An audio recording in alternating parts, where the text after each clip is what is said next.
সকলকে জানাই নববর্ষের অনেক অনেক শুভেচ্ছা ও ভালোবাসা। নববর্ষ মানেই বাঙালিদের কাছে কিন্তু খাওয়া দাওয়া। আর এবারে চলে গেছিলাম উনো CC2 এ যেই আউটলেটটা আছে।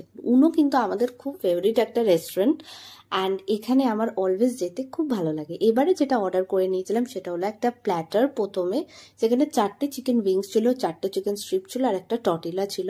অ্যান্ড তার সাথে অফার চলছিল সাংগ্রিয়ার পিচারে 1200 টাকায়, অনলি 1200 টাকায় কিন্তু এই পুরো পিকচারটা, যেখানে আমরা 6টা গ্লাস পেয়েছিলাম। সো অসাধারণ, কিন্তু আরো অনেক অফার চলছে, তোমরা যদি চাও যে টেস্ট করতে পারো। অ্যান্ড তার সাথে নিয়ে নিয়েছিলাম আরেকটা স্টার্টার, যেটা হানি আর পেপার চিকেন ছিল। এটা বেস্ট ডিশ এভার ছিল আমার কাছে। অ্যান্ড ওখানকার famous deep dish Chicago pizza meat market, যেটার ভেতরে অসাধারণ মিট স্টাফ ছিল। আর আজকের ভিডিও এইটুকুই। যাদের আমার ভিডিও ভালো লাগছে তারা প্লিজ